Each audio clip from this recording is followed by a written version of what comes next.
Ghosn. Carlos Ghosn. Carlos Ghosn. Carlos Ghosn, a fugitive who's been talking for the first time about his escape from... Le 29 décembre 2019, à minuit 30, un jet privé modèle Bombardier Global Express vient de quitter le tarmac de l'aéroport d'Osaka. C'est bon, il a réussi. Tout le monde pensait que c'était impossible et qu'il allait mourir en prison au Japon, mais il l'a fait. À bord du jet, caché dans une malle, Carlos Ghosn, l'ancien dirigeant du plus grand groupe automobile mondial, l'alliance Renault, Nissan, Mitsubishi. Comment une personne aussi puissante et respectée, qui a redressé et monté au rang d'empire la marque Nissan, a-t-il pu en arriver là? Retour sur une ascension phénoménale et sur un personnage avec une fin de conquête sans commune mesure, qui va peut-être le mener à sa perte. Exceptionnellement, Carlos Ghosn a accepté de participer à la vidéo et de répondre à mes questions en direct depuis Beyrouth, à l'occasion de la sortie de la BD Escape Ghosn, une BD qui retrace toute l'affaire et la fuite de Carlos Ghosn, une BD vraiment excellente qui révèle beaucoup d'éléments sur l'affaire. Alors c'est même pas un partenariat, je l'ai juste vraiment adoré et je vous conseille de la lire si cette affaire vous intéresse. Je vous mettrai un lien dans la description. On commence sans plus tarder, de patron star à fugitif international, voici la vie complètement folle de Carlos Ghosn.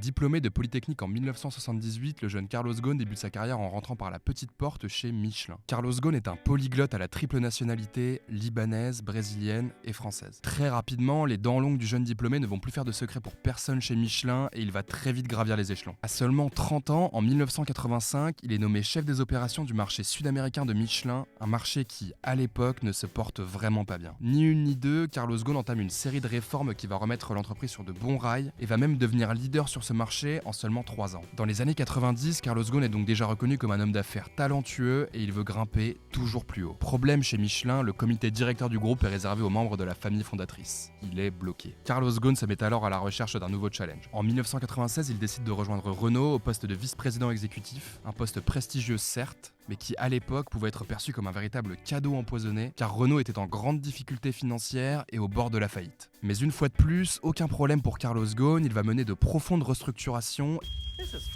et remettre le groupe sur de bons rails en seulement 2 ans. C'est à ce moment-là qu'il se révèle être un véritable prodige dans l'art de redresser des entreprises en mauvaise santé. On va même commencer à le surnommer le cost killer chez Renault pour ses méthodes de restructuration très précises qui éliminaient tout le gras pour maximiser les profits. Vous ajoutez à cela l'autre surnom qu'on lui donnait dans les couloirs de Renault, le 7-Eleven, comprenez le 7h-23h en référence à son heure d'arrivée et de départ du bureau, et vous créez un monstre d'efficacité qui ne le sait pas encore à ce moment-là, mais va régner sur le marché automobile mondial pendant plus de 20 ans. L'événement qui va accélérer tout cela, c'est le rachat de 36,8% des parts de Nissan par Renault en 99, une fusion qui ne doit pas échouer car pour Renault c'est une entrée sur tapis rouge dans le marché asiatique, un marché considérable dont Renault à l'époque est le grand absent. Pour mener à bien cette opération, l'état-major de Renault décide alors d'envoyer au Japon son meilleur élément, un certain Carlos Ghosn.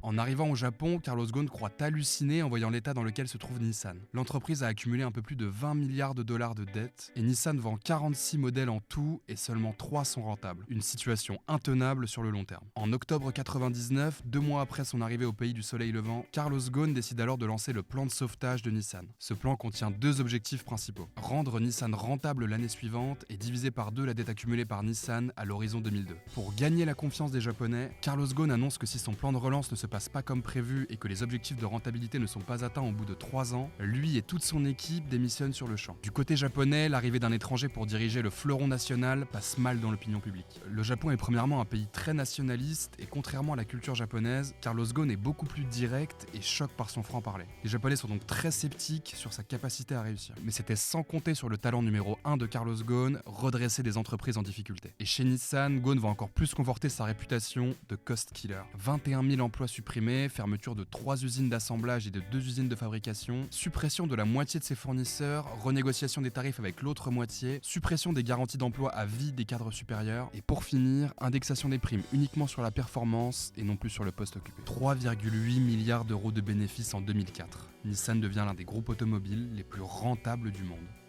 Carlos Ghosn vient de mettre un énorme coup de pied dans la fourmilière Nissan. Il l'a fait en supprimant énormément d'emplois et en changeant des traditions de longue date. Il n'est pas impossible qu'il se soit fait beaucoup d'ennemis à ce moment-là, des ennemis condamnés au silence devant sa réussite insolente, mais qui pourraient bien ressurgir quelques années plus tard. Si on récapitule, à ce moment-là de sa vie, Carlos Ghosn a fait réaliser d'énormes bénéfices à Michelin en Amérique du Sud, il a complètement redressé Renault et a restructuré l'ensemble de Nissan. Devant tant de réussite, le conseil d'administration de Renault décide de nommer Ghosn également PDG de Renault à partir de 2005. électrique. Il se retrouve donc à la tête d'un groupe tentaculaire qui fait du business sur les 5 continents, l'alliance Renault-Nissan. Cette date annonce le début de la Ghosn Mania.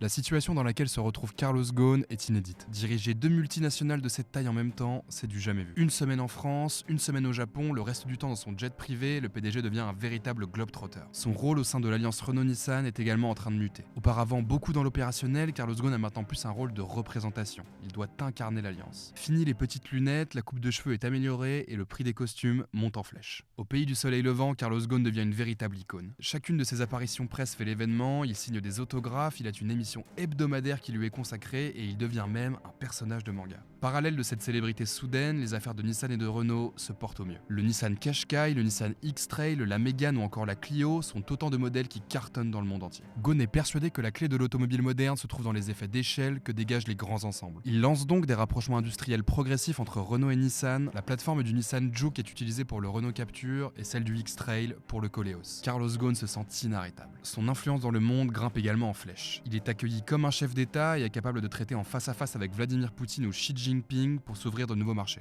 Il se paye même le luxe de refuser une offre d'emploi envoyée par l'homme le plus puissant du monde. Alors on est en 2008, donc on est en pleine crise des subprimes. Il y a Barack Obama qui vous convoque à la Maison Blanche et vous demande de prendre les rênes de General Motors, qui est en grande difficulté, et de doubler votre salaire. Et vous, à ce moment-là, vous refusez. Est-ce que c'est une décision que vous regrettez aujourd'hui quand on voit un peu la tournure qu'ont pris les événements dans l'alliance Renault-Nissan ? Évidemment, évidemment, évidemment. En fait, la raison pour laquelle j'avais refusé en 2008, si vous vous rappelez bien, on était en pleine crise financière. Et il me semblait très, très difficile d'abandonner 2 navires qui étaient en perdition, le navire Nissan et le navire Renault. Tous les constructeurs automobiles étaient en difficulté. Et je me voyais difficilement, malgré la proposition très alléchante qui m'avait été faite, d'abandonner ces 2 navires dont j'avais la responsabilité. Donc, j'ai finalement fait passer les intérêts de l'entreprise, comme d'habitude, devant les miens. Et comme vous le savez, j'en ai subi les conséquences. Viré en une journée, le 15 septembre, les employés de Lehman Brothers font leur carton. La bulle financière éclate. L'une des institutions financières les plus renommées de Wall Street fait faillite. Le marché en a décidé ainsi. La crise des subprimes de 2008 vient achever une décennie de croissance complètement dingue pour l'alliance Renault-Nissan. Toutes les entreprises souffrent et l'industrie automobile ne fait pas exception. Carlos Ghosn joue alors plusieurs cartes pour essayer de sortir l'alliance de la crise. Il annonce en 2010 la sortie de la Nissan Leaf, la première voiture familiale électrique moderne. L'alliance franco-japonaise figure alors à la pointe des constructeurs de voitures électriques, tout en préparant l'arrivée de la Renault Zoé, la future citadine électrique la plus vendue en Europe. Carlos Ghosn relance également la Nissan GT-R, une sportive iconique qui va fortement concurrencer la 911 de Porsche pendant plusieurs années et être un vrai succès commercial. Malgré tout cela, l'alliance Renault-Nissan bat de l'aile. La décennie 2010 n'est plus aussi radieuse et les bénéfices du groupe commencent à stagner et même à baisser pour Nissan à partir de 2017. C'est à partir de ce moment-là que ça va partir en sucette entre Ghosn, Nissan et l'État français. Le point de départ de l'une des affaires les plus hallucinantes de l'histoire. En 2015, la vision de Carlos Ghosn pour le futur de l'alliance Renault-Nissan reste toujours la même. Il est persuadé que la clé de l'automobile moderne se trouve dans les effets d'échelle que dégagent les grands ensembles industriels. Il envisage donc de développer et d'étendre encore plus l'alliance. Ça lui permettra au passage de devenir l'homme à la tête du plus grand groupe automobile mondial. Pour ce faire et ainsi dépasser les colosses Volkswagen et Toyota, Ghosn va décider d'intégrer une 3e multinationale dans le giron de l'alliance, Mitsubishi. Sauf que cette fois-ci, Ghosn s'est trompé et Mitsubishi sera le rachat de trop. En effet, alors que Nissan n'était déjà pas en excellente santé, le rachat de Mitsubishi au bord de la faillite va venir plomber les bénéfices de Nissan en 2017 et 2018. Nissan en 2018 voit son chiffre d'affaires baisser de 44,6% par rapport à l'année précédente et fait un résultat net en baisse de 57,8%. Pour un aussi grand groupe avec des centaines de milliers d'emplois, c'est vraiment pas bon signe. Et ces mauvais résultats viennent changer beaucoup de choses. La légende qu'a incarné Ghosn pendant plusieurs années commence à perdre de sa superbe et un sentiment de fin de règne commence à se faire sentir. Au fil des années, Carlos Ghosn a mis en colère une partie des plus hauts cadres de Nissan, mais aussi des membres du gouvernement japonais. Ça pour plusieurs raisons. Premièrement, son salaire. Carlos Ghosn est gourmand, très gourmand en termes de salaire. Il a reçu plus de 16 millions d'euros par an de 2010 à 2018. Il rendait fou à la fois le board de Nissan et celui de Renault, car il en voulait toujours plus. En réaction, les 2 conseils d'administration avaient tellement peur de le voir partir chez la concurrence qu'ils lui ont offert énormément d'avantages en nature. Renault et Nissan payaient alors à Ghosn des maisons de fonction somptueuses à Paris, Beyrouth, Tokyo et Rio de Janeiro. Officiellement, également pour garantir sa sécurité et éviter de réserver tout l'étage d'un hôtel lors de ses déplacements. Le jet privé de Nissan était également mis à disposition de Ghosn pour ses voyages d'affaires et il l'utilisait également pour ses voyages personnels. De grandes fêtes étaient organisées avec l'argent de Nissan, dont particulièrement une qui va faire les gros titres, une soirée au château de Versailles qui officiellement devait célébrer les 15 ans de l'alliance Renault-Nissan, mais qui tombait également le jour de l'anniversaire de Carlos Ghosn. Coïncidence que le PDG a écarté tout de suite, mais qui a quand même fait la une de la presse à scandale. Ce package d'avantages servait donc à compléter sa rémunération, lui qui la trouvait trop faible par rapport au travail qu'il effectuait et à la rémunération des patrons concurrents. 16 millions par an pour Ghosn contre 21 millions par an pour la PDG de General Motors, Mary Barra. Deuxièmement, l'état-major de Nissan lui a également reproché a posteriori ses méthodes de management brutales, son culot et le culte de la personnalité qu'il mettait en place. Des accusations à prendre avec des pincettes parce que vous allez le voir, il ne faut pas toujours croire ce que raconte l'état-major de Nissan. Avec tous ces éléments, vous comprenez donc bien qu'à partir du moment où les résultats ne sont plus là, le board de Nissan comme celui de Renault ont commencé à se poser des questions sur le maintien en poste de Ghosn ou non.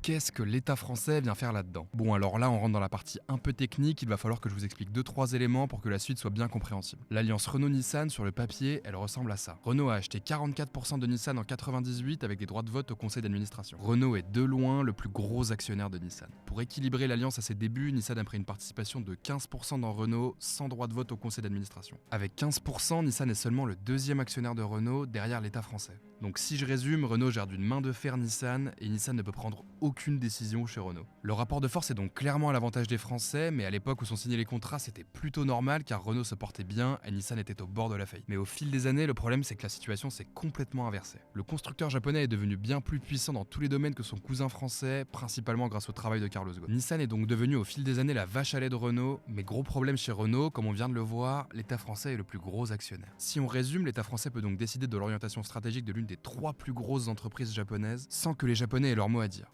Et ça, les Japonais, ça les embête un peu beaucoup. Ils sont extrêmement méfiants des décisions qui sont prises par Renault, et ils ont bien raison d'être méfiants car un politique français va très vite comprendre la situation et vouloir en profiter. Laissez-moi vous présenter l'un des personnages clés de cette histoire, mais qu'étonnamment on évoque très peu quand on parle de cette affaire. Il est à l'époque le ministre de l'économie, on dit de lui que c'est un homme pressé, on le surnomme le Mozart de la finance, un certain Emmanuel Macron.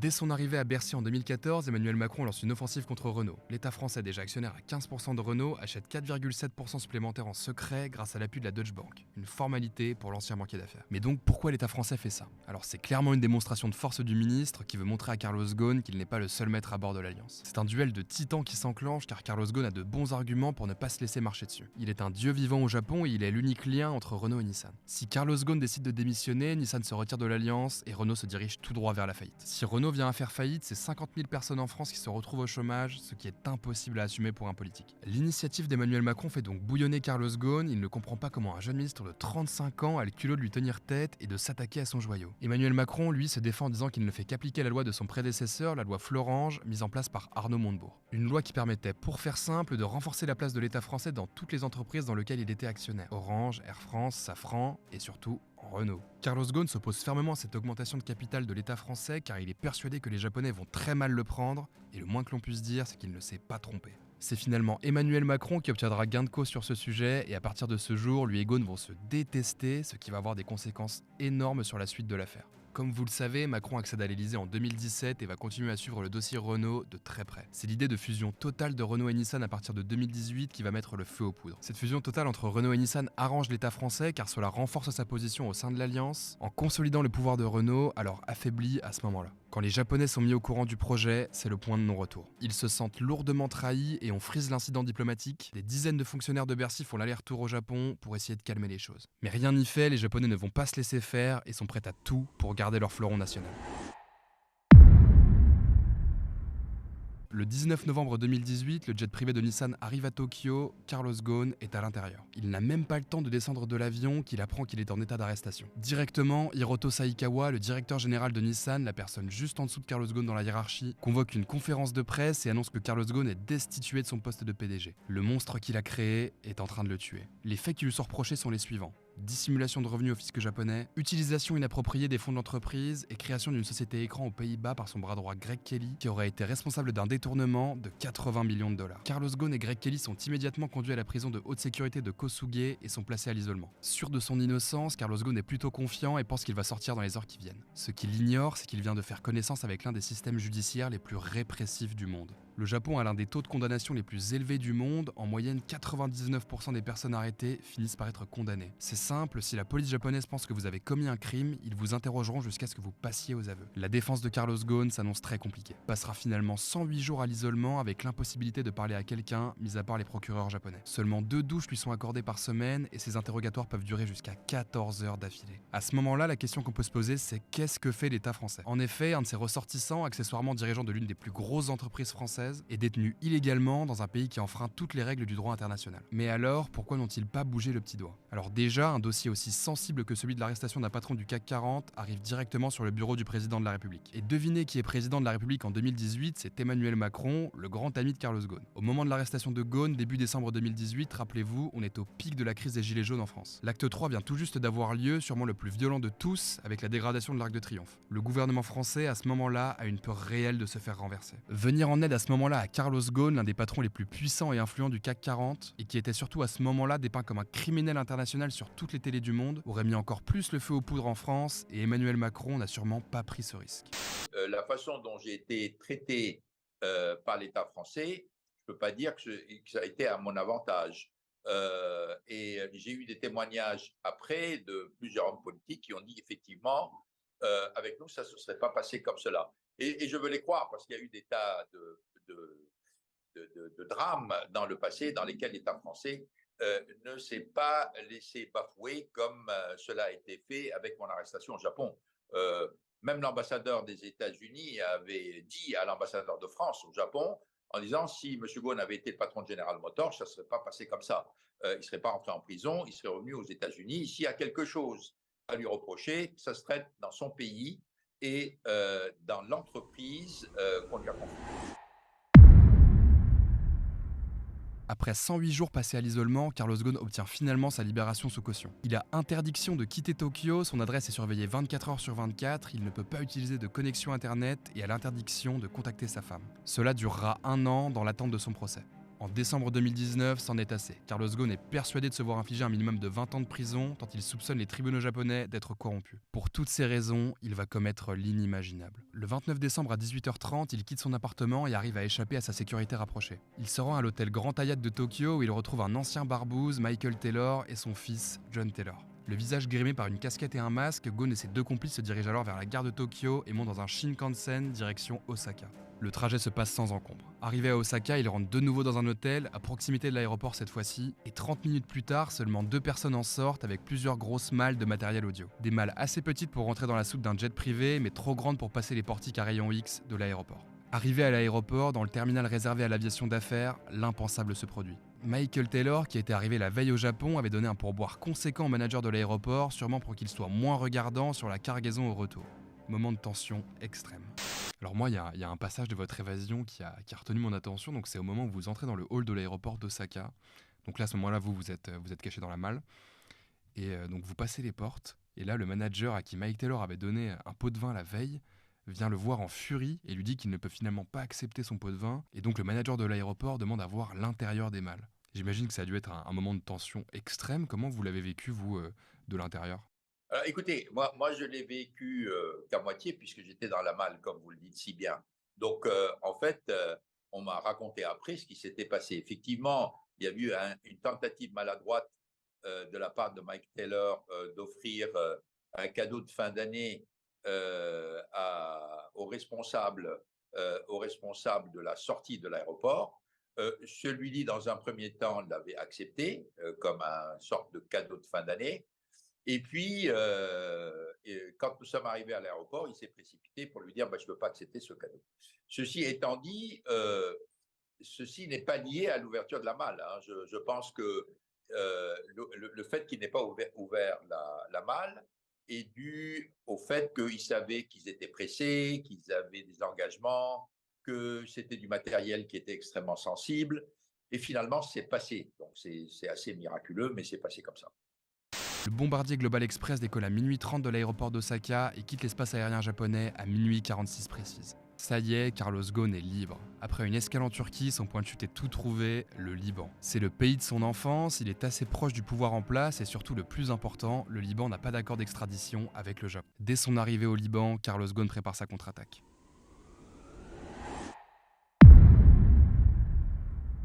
Une semaine seulement après son arrivée au Liban, Carlos Ghosn veut rétablir son honneur. En effet, des articles assassins paraissent dans la presse française et nippone qui auparavant l'adulaient. Comment vous avez vécu le retournement de veste des médias qui vous ont encensé, hein, on peut le dire, hein, pendant de longues années, et dès votre arrestation au Japon, ont tout fait pour vous discréditer? Écoutez, avec l'expérience que j'ai et de tout ce que j'ai vécu, je ne m'attendais pas à quelque chose de différent, franchement. Euh, Vous savez très bien que ça, c'est une pratique assez courante chez les médias, d'élever les personnes et puis, au premier accrochage, de les démolir. C'est un très grand classique, hein. Je ne connais pas d'exception d'ailleurs. Il y en a très peu dans tous les cas dans le monde des affaires. Donc, j'ai regardé ça avec tristesse, mais aussi avec sagesse en disant ça ne peut pas se passer autrement. Pour rétablir son honneur, Carlos Ghosn convoque la presse du monde entier pour raconter sa version de l'histoire. Il accuse frontalement Hiroto Saikawa, l'ancien numéro 2 de Nissan, et Ari Nada, l'ancien directeur juridique de Nissan, d'avoir comploté contre lui et l'État français pour les écarter de Nissan. Malheureusement, je vais sûrement vous décevoir, mais on ne pourra jamais véritablement savoir la vérité. La justice japonaise ne jugeant pas par contumace, le procès de l'affaire Ghosn a été stoppé dès qu'ils ont appris son évasion. Mais de nouveaux éléments troublants vont arriver petit à petit du Japon au fil des mois, qui vont permettre de se faire quand même une petite idée de ce qui s'est passé. Hiroto Saikawa, l'homme qui a pris la place de Ghosn au moment de son arrestation, a été accusé seulement un an plus tard d'avoir utilisé l'argent de Nissan à des fins personnelles. C'est-à-dire exactement la même chose qu'on le reprochait à Carlos Ghosn. Devinez quoi, la justice japonaise n'a même pas décidé de le poursuivre pour ça, il a juste été écarté de la direction de Nissan. Ari Nada, le directeur du service juridique de Nissan, est l'homme qui a transmis tous les documents compromettants à propos de Carlos Ghosn à la justice japonaise. Après une contre-expertise, il a été accusé d'avoir donné des documents falsifiés ou incomplets à la justice dans le but de faire chuter Ghosn. Ça commence à devenir intéressant. Tous ces éléments ont été rapportés par le principal avocat de Nissan, Ravinder Passi. Ce dernier a été immédiatement licencié et son domicile à Tokyo perquisitionné après avoir signalé au conseil d'administration de Nissan les activités suspectes concernant l'affaire Ghosn. Par acquis de conscience, il a transmis toutes ses découvertes à la presse. On peut ainsi difficilement contester l'existence d'un complot de Nissan qui s'est servi des excès de Carlos Ghosn pendant plusieurs années pour le faire tomber et ainsi reprendre le contrôle total de leur fleuron national. Une manœuvre qualifiée de coup d'état par de nombreux observateurs et Hiroto Saikawa, le N-1 de Carlos Ghosn, est dépeint comme un de ses principaux instigateurs. Cette affaire, vous vous en doutez, a fait l'effet d'une bombe pour les deux constructeurs qui ont largement reculé ces 3 dernières années. Carlos Ghosn a notamment qualifié les résultats de Nissan en 2020 de, je cite, « scandaleux ». Ambiance. L'État français, lui, a mis de l'eau dans son vin pour perpétuer l'alliance malgré l'humiliation infligée par les Japonais et laisse maintenant une certaine autonomie à Nissan dans sa prise de décision. À l'heure où j'écris cette vidéo, Carlos Ghosn est toujours cantonné à rester au Liban au vu de la notice rouge Interpol qui lui est attribuée, le plus haut niveau de recherche d'un individu à l'échelle européenne, l'équivalent du Most Wanted du FBI. Carlos Ghosn pourrait théoriquement rentrer en France car l'État français a affirmé après sa fuite qu'il ne l'extraderait pas au Japon s'il venait sur son sol. Sauf que c'est vraiment périlleux pour Carlos Ghosn de quitter le Liban car dès qu'il se retrouve dans la zone internationale d'un aéroport ou qu'il tente de traverser une frontière, il peut se faire arrêté par la police japonaise ou Interpol à tout moment. De plus, on ne risque pas de le revoir en France de sitôt car Carlos Ghosn vient d'être mis en examen et est visé par un mandat d'arrêt international de la justice française. Il est accusé d'avoir surpayé Rachida Dati pour qu'elle pratique des activités de lobbying au Parlement européen de 2010 à 2013 lorsqu'elle était députée européenne et conseillère juridique de l'alliance Renault-Nissan en parallèle. Carlos Ghosn risque donc de passer le restant de ses jours au Liban, une cellule dorée de 10 452 km², sûrement bien meilleure que celle de 9 m² qui lui était promise au Japon. Cette situation est l'épilogue d'une affaire retentissante, digne d'une saison de Game of Thrones. Icône du capitalisme décomplexé, visionnaire de l'industrie automobile, figure controversée, leader charismatique, Carlos Ghosn n'a laissé personne indifférent. Il a probablement été coupable d'abus, mais il a très certainement été victime de la vanité des dirigeants de Nissan et de la brutalité du système carcéral japonais. Pour finir, une question un peu plus personnelle, quel conseil donneriez-vous à un jeune qui rentre dans la vie active? Ah, bah écoutez, c'est très simple, hein. C'est un conseil très simple. Prenez le temps de choisir, avant même de choisir le boulot qui vous est offert ou celui que vous convoitez, assurez-vous que vous êtes dans la bonne entreprise et dans le bon pays, hein. Parce que, je l'ai dit à plusieurs fois, moi je ne conseille à aucun étranger, par exemple, d'aller travailler au Japon, quelle que soit la proposition qui lui est faite. Du moins tant que la législation japonaise telle qu'elle existe aujourd'hui, qui est super discriminatoire et qui est essentiellement basée sur la confession de quelque chose qui a été imaginé par le procureur, dure. Donc voilà. Donc prenez le temps de choisir et l'entreprise. Assurez-vous que c'est une entreprise qui est éthique et qui va aider ceux qui y travaillent, qui va les supporter en cas de difficulté. Et surtout, attention au pays dans lequel vous travaillez. Alors c'est le premier long format de la sorte que je fais sur la chaîne, donc j'ai bien kiffé le faire, donc il y en aura sûrement beaucoup d'autres qui vont sortir très prochainement, donc si ça t'a plu, n'hésite pas à t'abonner à la chaîne pour suivre tout ça, et à laisser un petit pouce bleu, ça fait toujours plaisir.